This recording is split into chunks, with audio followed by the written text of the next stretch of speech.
저는 당장 시댁으로 달려갔습니다. 엄한 시어머니가 남편을 호되게 혼내줄 거라 생각했거든요. 그러나 그건 저의 착각이었습니다. 부모는 자식이 설렁 바람을 펴도 결국 자식 편을 들게 돼 있더라고요. 어머니, 이것 좀 보세요. 아비가 다른 여자한테 사랑한다고 문자를 보낸 거 있죠? 저 이제 어떡하면 좋아요.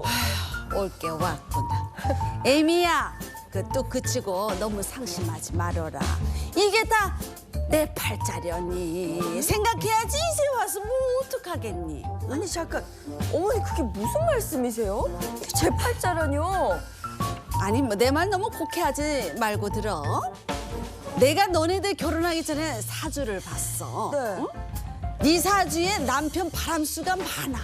다 팔자에 쓰여진 운명이 그런 걸 뭐 어떡하겠니? 아니 어머니, 어떻게 그렇게 말씀하실 수 있으세요?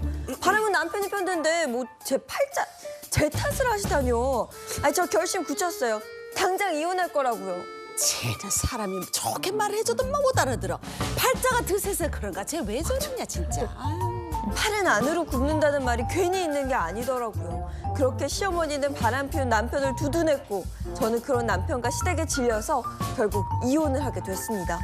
그런데 이 지긋지긋한 악연은 이혼 후에도 저를 따라다녔습니다. 땡동. 예미야. 아니다. 전 애미야. 나다. 전 시애미다. 문 열어라. 아니 어머니 무슨 일이세요? 저 이혼한 지 1년도 넘었는데? 아니 다른 건 아니고 너한테 줄 게 있어서 왔어. 네? 세금. 나랑 세금 좀 나누어주면 안 되겠냐? 세금이요? 음. 아 싫어요. 뭐 좋은 거 나눠주는 것도 아니고 세금을 왜 나눠주세요? 아유, 너는 말을 해도 왜 그렇게 또 정없이 하냐? 야, 우리가 그때도 안 그래도 우리 고부 사이였잖아 한때. 그리고 너 때문에 내 아들 이혼남 됐는데 이거 하나는 해줄 수 있지 않니 너? 뭐라고요? 세상에 기가 막혀서. 아니 절대 안 도와드릴 거니까 어머머. 가세요. 어머머. 나가세요. 나가세요. 어머머머 제발 제발. 아니 저러니까 팔자 드세다는 소리를 듣지. 아우 세상에 엄마. 진짜. 지난 일에 대해 사과라도 하실 줄 알았는데 사과 대신 세금 폭탄을 안겨준 시어머니. 며느리였을 때도 그렇게 당했는데 저 또다시 당할 수는 없습니다. 이 세금 좀 안 낼 수 있는 좋은 방법이 없을까요? 이거 어떻게 해서 뭐 세금 폭탄을 맞았다는 건지 시어머니 때문에 며느리가 세금을 떠안았다? 이거 어떻게 된 일이에요?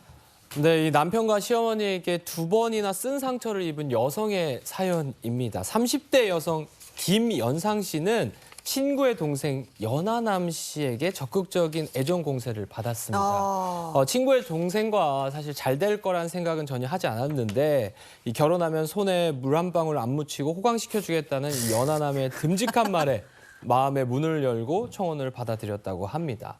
당시 이 연상녀인 김 씨는 아파트 한 채가 있어서 이 두 사람은 그곳에서 신혼살이를 시작했고요.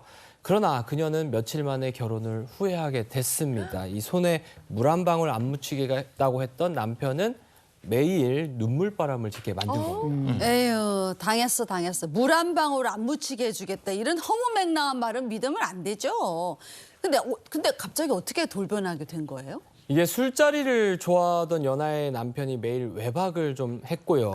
그러다 이 유흥업소에서 만난 여자와 눈이 맞아 손님까지 차렸어요. 아이고 웬일이야. 씻을 수 없던 상처를 입은 이 김 씨는요, 이 시댁 식구에게 하소연을 했는데 그마저도 소용이 없었습니다. 시어머니는 오히려 이 팔자가 드센 며느리가 아들의 앞길을 막는다면서 독소를 퍼부었고요. 아유. 아들의 외도는 이 너가 내조를 못한 탓이라면서 김 씨의 탓으로 돌렸다고 합니다. 야, 아니 연하와 사랑에 빠진 게 죄는 아니잖아요. 맞아. 아니 지금 이 결혼 시작하자마자 얼마 되지도 않아서 이런 일이 벌어졌는데 이 시어머니가 위로는 못할 망정 며느리에게 네 팔자가 어쩌느니 이러니 저런 얘기를 하는데 야 제가 볼 땐 이건 완전히 맨살 까진 살에다 소금 뿌리는 거하고 똑같습니다. 아우 너무하시네요. 그렇습니다. 이 극심한 스트레스를 받았던 김 씨는 우울증 판정을 받고 정신과 치료를 받게 됐는데요. 뿐만 아니라 이들의 이 경제적 상황도 좀 심각했던 것 같습니다. 남편은 아내 명의의 이 아파트를 담보로 대출금을 받아놓고 대출금을 갚지도 않았고요. 아이고. 이 생활고에 시달리던 아내는 친정으로부터 매월 300만 원씩 받아서 생계를 유지했다고 합니다. 그러나 서울에 두 채나 집이 아파트가 있는 이 시어머니는 한 푼도 도와주지 않았다고 하고요.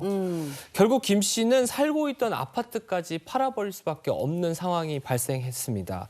이런 문제가 쌓여서 폭발한 김 씨는요. 결국 3년 만에 남편과 이혼하게 됐습니다. 야. 근데 이거는 이혼할 만하지 않아요? 남편과 시어머니에게 정말 결혼 생활 내내 시달렸습니다. 그냥 김 씨로서는 그냥 갈라서는 게 낫겠다 뭐 이렇게 생각을 할 수밖에 없었을 것 같아요. 네, 근데 이들의 악연이요 여기서 끝나지가 않았습니다. 이혼한 지 1년 만에 국세청에서 1년 전에 당신 아파트 팔았으니까 양도소득세 내세요 라면서 통지서가 이 며느리한테 날라온 겁니다.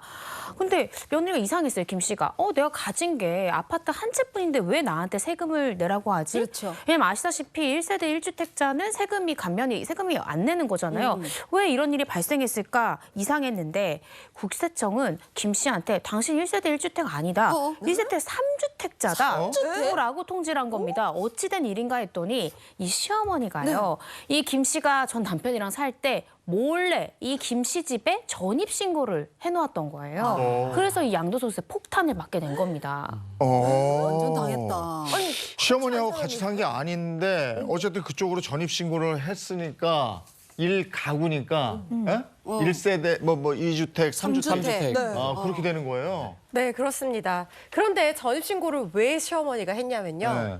건강보험료를 아끼기 위해서 이 아파트 두 채에 대한 월세 수입이 있는데도 불구하고 이걸 숨기고 보험료를 내지 않으려고 아들 부부가 같이 사는 아들 부부 있는 집으로 주소지를 옮기고 아들 직장 보험의 피부양자로 자기를 올린 거예요. 아이고. 그 바람에 말씀하신 것처럼 1주택자였던 며느리가 이 2주택자인 시어머니와 같은 세대로 묶이게 되면서 3주택자가 된 겁니다. 그래서 수천만 원의 억울한 양도세가 부과가 되는 거죠. 이거는 아니죠. 아까 말씀하신 그 까진 데가 소금 뿌렸다가 거기다 고춧가루까지 다 뿌렸어 지금. 아파트를 며느리 명의로 해준 것도 아니잖아요. 그 3주택자가 됐다. 이런 억울한 상황은 왜 생기는 거예요, 이거? 근데 이런 일이요 현실에서 은근히 왕왕 생깁니다. 첫 번째 케이스가 이제 부모님 연로하시면 은퇴를 하시잖아요. 은퇴를 하게 되면 건강보험료, 건보료가 엄청 뜁니다. 그럼 이걸 좀 피하고자 자녀의 피부양자인 척 가짜로 이제 자녀의 주소지로 옮기는 경우가 있으세요. 근데 만약에 부모님한테 주택이 있었다 이러면 이 자녀가 1세대 다주택자가 돼서 억울하게 양도세를 부과되는 그런 경우가 있고 두 번째는 요즘 젊은 부부들 다 맞벌이 하잖아요. 네. 딸이 낳은 자식 누가 키워요? 친정어머님이 키우잖아요. 그럼 친정어머님이 우리 손주 예쁘니까 어린이집 가기 전까지 딸 부분에 같이 얹혀 사는 경우가 맞아, 있어요. 그런 경우 있죠. 주소지를 이전을 했는데 이 어머니한테는 시골에 작은 주택이 있었어요. 그럼 이 딸 부부도 아파트 한 채를 가지고 있는 경우에는 이 딸이 1세대 다주택자가 되는 거죠.